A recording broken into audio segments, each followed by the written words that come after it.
Back this past summer, the OCG format, the OCG side of Yu-Gi-Oh! At least, ran a poll, and that poll featured a whole bunch of different archetypes and themes and monster cards, and basically players in the OCG format at least got to vote on what they felt should be the next structure deck. Now in that poll there were a lot of different decks, and it sort of narrowed down to the top 10 and then the top 5, but it pretty much just got down to the top 2 options, and they went back and forth for several weeks, and that was Shaddoll's and then Sacred Beasts. Now as you guys probably realize, because there's a Shaddoll structure deck coming out in the TCG in just a few short weeks, so later on in February, that the Shaddoll deck actually won that poll. But even though Shaddoll's won the poll, Konami clearly wanted to sort of appease these Sacred Beast fans out there, because it was really close. Sacred Beasts were in first for a couple days, and I think that Konami just wanted to appease everyone, you know, the Shaddoll players and the Sacred Beast players, so they just said, okay, whatever, we'll just do a Sacred Beast structure deck as well.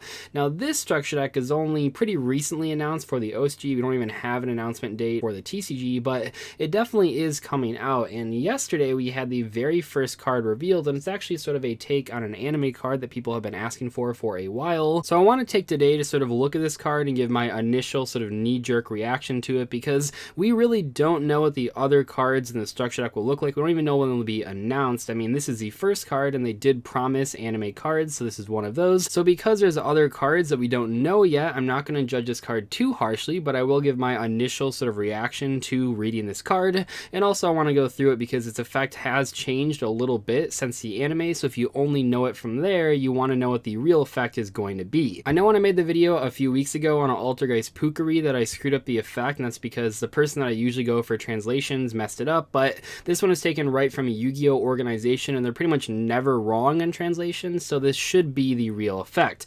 This is a normal spell card called Dimension Fusion Destruction, which many of you may be familiar with if you like the Sacred Beasts in the anime, and it says, special summon one Phantom Fusion monster, which I'll get to in a second, from your extra deck by banishing its materials from your hand, field, and or graveyard, ignoring its summoning conditions. You take no damage from battles involving the special summon monster, which is pretty cool. And then lastly, if you control any one or multiple, I guess, of the Sacred Beast monsters, your opponent cannot activate cards or effects in response to this card's activation. So it's sort of like Super Poly if you control one of these Sacred Beast monsters. Now, like I said, the effect is different from the anime in a couple small ways. I believe that the anime version did not have the no damage part, and also I believe that the anime version, your opponent could always just not respond to it, but in this one you have to control one of the Sacred Beast monsters.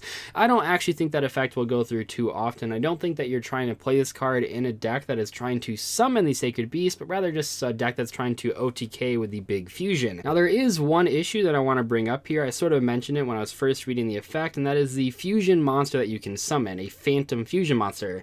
Now the problem with this, and this has happened before by the way, is that that is not really what it is supposed to say. It's just in the OCG there's different words that they use that when translated into the TCG just get put as Phantom. So this card likely cannot special summon every single Phantom Fusion monster. It likely can only summon Armatile, as well as this one other card that only exists in the OCG. Now where have we seen this before? Well, you might have seen this before. A very similar thing happened with the Crystal Beast support that happened pretty recently. Not super recently, but a couple legendary duels ago, we got a bunch of Crystal Beast support, like Crystal Bomb, that's super powerful, but there was a card in that set called Ultimate Crystal Magic, and this had the same issue, because this card says if a face-up Ultimate Crystal monster, which before this in the TCG we had never heard of, monster you control leaves the field because of an opponent's card effect, you can banish this card from your graveyard to place any number of Crystal Beast monsters from your graveyard face-up in your spell and trap card zone as continuous spells. So the reason this was a translation problem was that in the OCG, the Ultimate Crystal was part of the name for Rainbow Dragon as well as Rainbow Dark Dragon, which is what this card is supposed to work with. In the TCG though, that wasn't really how the cards were written. They never said Ultimate Crystal. So now if you look at the most recent Rainbow Dragon printing, at the very top it says this card is always treated as an Ultimate Crystal card, and the exact same thing goes for Rainbow Dark Dragon. So both of those cards in the OCG have that in their name, but in the TCG they don't.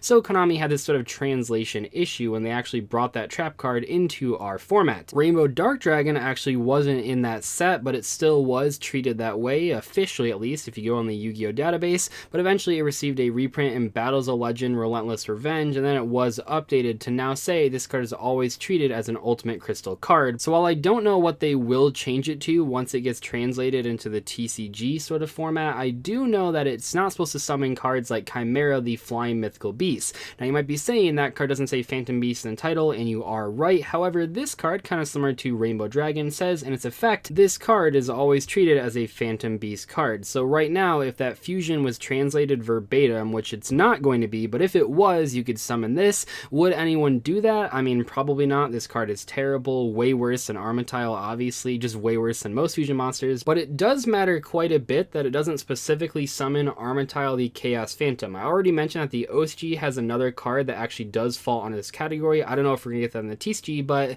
there's a fusion monster that takes 3 level 10 monsters, which these Sacred Beasts are, and has a sort of neat effect, I guess, but that would be a card that you can summon with this fusion spell. But more importantly, I think it is leaving room for a new fusion monster to come out using the Sacred Beasts. That'd be pretty cool, maybe like one that just takes any 2 of them or something, but I'm not really sure on that. I mean, we don't have any confirmation, but it seems like they're leaving it open for a reason. Well, let's spend a little bit of time talking about Armatile the Chaos Phantom and how good it might be if you could summon it with a Miracle Fusion, because this is the only card right now, at least without any other announcements, that you can summon with this fusion spell in the TCG format.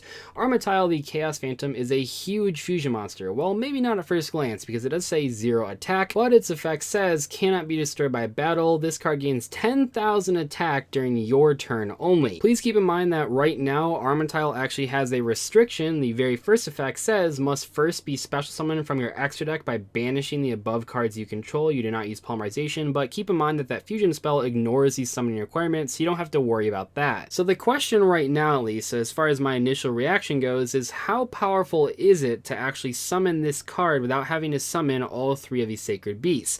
Now comparatively, it's a big power difference. You know, summoning this card without having to bring out the Sacred Beast is a huge difference, but that doesn't automatically make it overpowered or even competitively viable, because the Sacred Beast monsters are pretty hard bricks. You would have to find ways to get them in the graveyard, which isn't impossible, isn't super difficult, but they are bricks while in your hand. They're not really cards that you want to see, but you do want them in the graveyard to summon this giant monster and attack your opponent for a game. I'd also like to say that it is cool that you don't take damage from battles involving this card, because that means if you don't manage to OTK your opponent, they can't just attack over it for 8,000 damage, because it will go back down to 0 attack.